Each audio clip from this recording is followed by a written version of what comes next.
10 years or so, and it looks like the cotton stuff. So you wouldn't know it's any different. I tend to know it's different because you look at some ropes and you're like, that's about to break. Somebody replaced that rope not that long ago. The correct stuff is the stuff that's really stiff, that's still functional, but barely because it's 100 years old. That's why I think just like it's had a good life, but it's getting stiff and brittle, and just replace it and use the correct stuff, and then you're good for another 100 years. This is one of the most important tools for window work. Trust me. Go to a hardware store, buy a chain like this, and it can be like, it can be short. I got a long piece because of doing these huge Victorian windows, and this just made it a lot easier.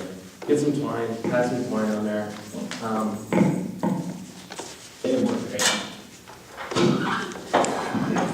What I typically do is, you don't want to pull this and then cut it and have that weight just drop. It's nerve-wracking. And I tend to use some snips, some metal snips.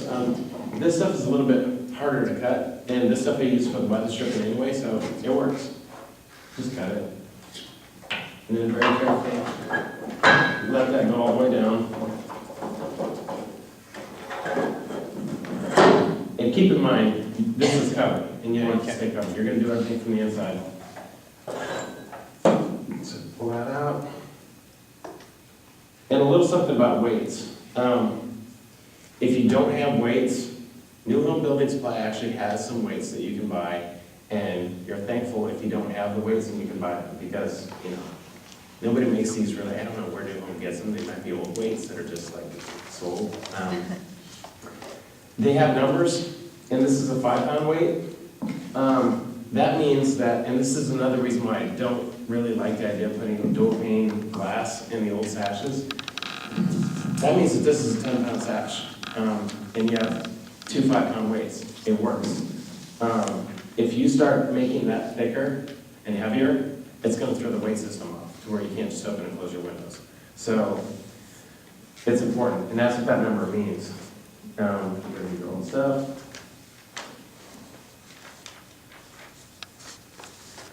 The knot. Just do this. Okay.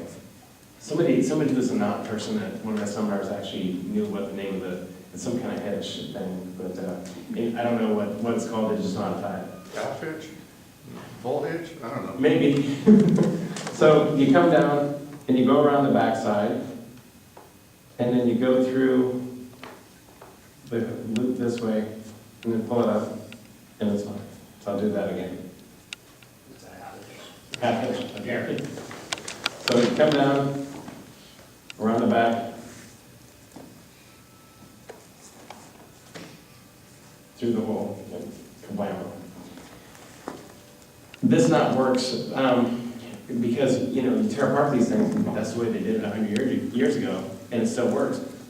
So why fight it? Do the same thing. It also works too because it puts the rope in the center and keeps this as streamlined as possible. Sometimes people try to do like it was just a regular knot, and it ends up being bulky, and it's going to catch on the stuff inside there and cause problems. So you don't want that. So pop that back into that hole here. I did it wrong. Getting ahead of myself. We need to go through there. Now, you would think that you could just like pop the rope in there and it's going to go down there. It never does. Oh, actually, this is great. It never does. And I think maybe twice in my whole life it worked. And you always think like, oh, it's a small window, it's going to work. I can figure it out. No, it never, ever works. One time I actually forgot this at home, and I was in the middle of this job, and I'm like, it'll work. I can make it work, even if it takes longer. And it never worked. I had to go down to Ace Hardware and buy like some stuff, just because the way this works, and it's not even worth trying the other one, because it just never works. I just kind of tie the knot. Sometimes I'll wrap this around a little bit, you don't need much, it doesn't need to be that strong, but the weight of this is gonna go down.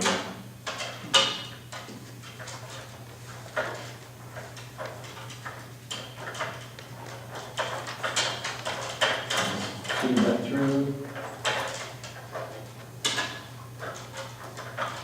A shorter chain is better in this circumstance. But Yeah.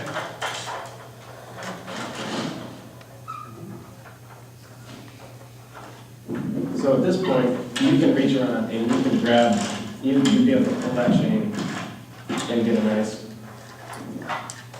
get it to come through.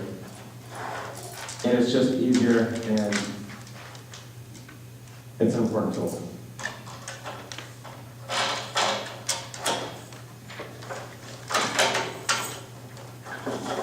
And you take your weight out.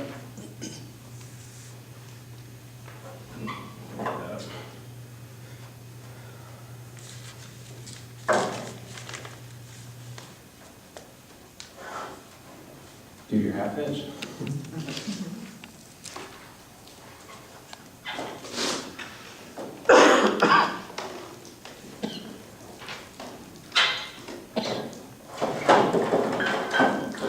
Now, typically what I do,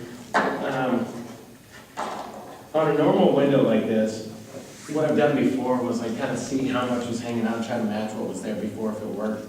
That way you know it'll work again. But on a normal size window, typically, if you feel the weight hit, I kind of just mark that with my fingers and come up a little bit more. And then, I'll oftentimes, depending on how much rope I have, I'll tie a knot.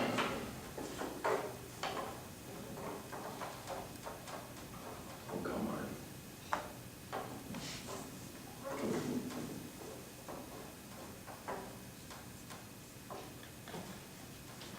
Real world wonkiness.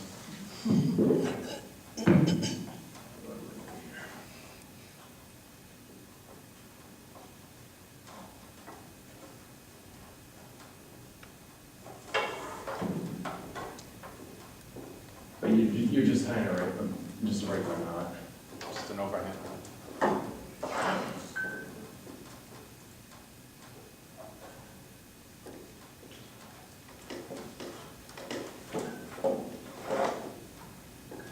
Yeah, that's good. And then just cut off the extra bit. And then you're good to go. Because typically, your upper sash, where the holes are, they're gonna be sitting about here. And your lower sash is going to be like down here, so the weight's gonna be taller. And that keeps your weights in different spots, so the window's more likely to function properly. If you have them too close together, they tend to be more awkward opening and closing. So the design works, don't mess with it, and just kind of do it that way. So, once you do all your ropes, how's everybody doing? Do we need a break? Yes. Take a break. Yes.